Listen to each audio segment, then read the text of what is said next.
Hello YouTube, this is BUB'S Comics coming at you with a quick comic haul. I went to the archives in Bowling Green, Kentucky and scored big.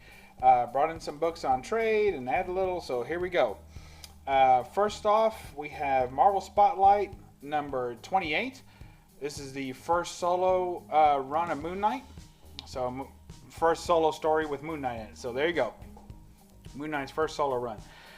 It was real beat up, still real beat up, very low grade copy. Not a big Moon Knight collector, but now this officially ends my little Moon Knight set, or close to my Moon Knight set, where I have the first appearance of Moon Knight in Werewolf by Night 32. Then I have and of course all the appearances in Werewolf by Night. And then I also have now I have the first appearance of him in a solo story, and then I also have Moon Knight number 1, the first in an ongoing series. So glad to have that. Already didn't clean very much on this book because there wasn't really much that was going to do for it, but I did press it because boy was it wrinkled. All the books that I picked up were pretty rough in that case, because usually he has a few to choose from and I go for the lowest grade one. Here's a book that was on my little want list, Swamp Thing number 7. This book, so I'm one book away from my little Swamp Thing set that I'm trying to create. So I have House of Secrets 92, and I want Swamp Thing number 1, and I want Swamp Thing number 7, because I just love this Bernie Wrightson cover with him hanging off the building. You usually see him in the swamp, so seeing him in the city is pretty awesome. You got to assume that's Gotham, because there's Batman swinging in to save probably some lady changing in the background from this monster outside the window. So next we have just a little kind of silver book, Lone Ranger's Companion Tonto. I picked it up because the price was right and it had a bonnet stamp on there. If I see a bonnet stamp book for under 10 bucks, I'm probably going to be a sucker and pick it up. So all y'all with a stamp machine out there, go ahead and help me out. Bonnet Stamp being, of course, the Bonnet's bookstore in Ohio, in Dayton, Ohio. Hope to be getting up there next month. Next we have Gargoyles number 1. That's a nice embossed cover, not foil, but it's embossed. Pretty cool book. I remember Gargoyles as a kid, watching a TV show, loved it. And so I can't believe, and I've seen this book shown off. I want to say it was Probe 186, but I don't remember exactly who showed this book off. And I was like, whoa, I didn't even know that existed. I need that book in my life. And then boom, you see it in the dollar bin, hanging out in a comic shop, so you go ahead and pick it up. Here is Tip Topper number 12. We'll get back into some golden here with Fritzy Ritz there. I like me some Fritzy Ritz. So this is just a neat little kind of golden age pickup book for me. I get these whenever I feel like it's kind of a good girl art there, but very simplistic and kind of cartoony. But I always like the Tip Topper books, and there is one Tip Topper book where he's like looking inside of a kind of a peep show box, and she's standing there in a bikini like, really? And he's busy looking at the peep show box. So I would like to get that one. That's the tip top of my tip topper list. See what I did there? Next we have a book that I've almost bought several times from the same place and then finally pulled the trigger on it. And it was Peter Parker and the Spectacular Spider-Man number 116. So here's a great Sabretooth cover. I love how he's shredding away the suit. So Spider-Man is down to his last costume, and Sabretooth just ruined it, is what it says. So pray for Sabretooth. I love it. I love Sabretooth in his classic outfit.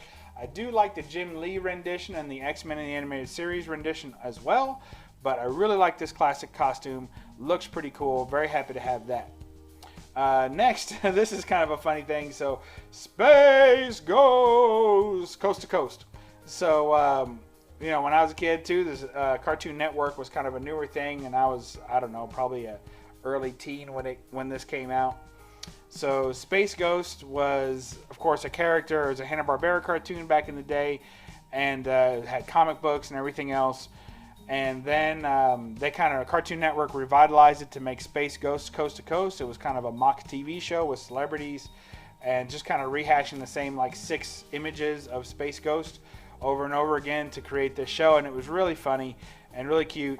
And my wife had never seen it before, and I was watching it on TV one day, recently, and she was like, "What is that?" And so she sat there. She had several laugh out loud moments with this show.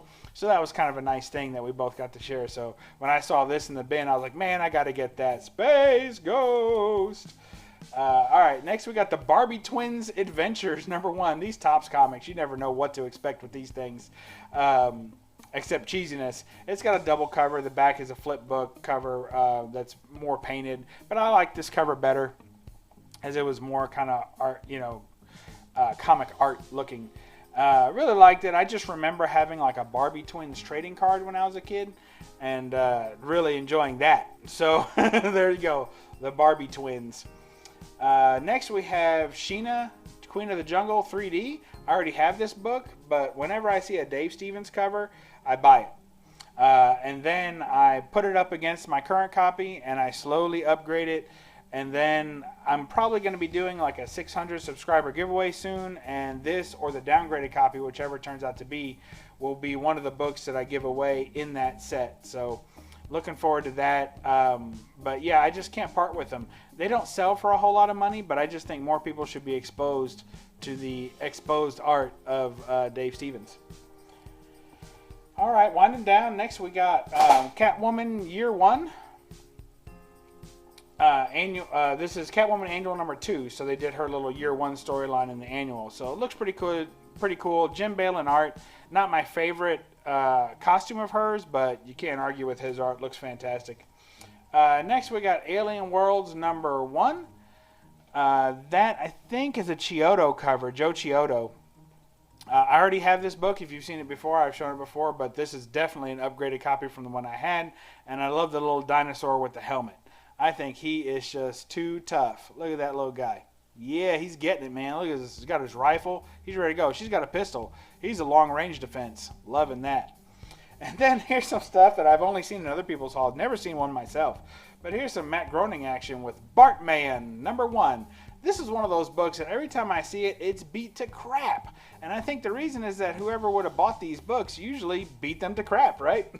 So there's Bart Man #1. You see he's holding a cover of Radioactive Man, the comic he was reading. So I think that's pretty cool. I just like it. So I picked it up. I liked The Simpsons when I was a kid, so why not? And then right next to it was Radioactive Man #1. So hey, look at that. I think Lindsay's Geeked Out Knickknacks has got a set of these. She's a fan of these comics. So there you go. Radioactive Man and Bart Man. Can't go wrong.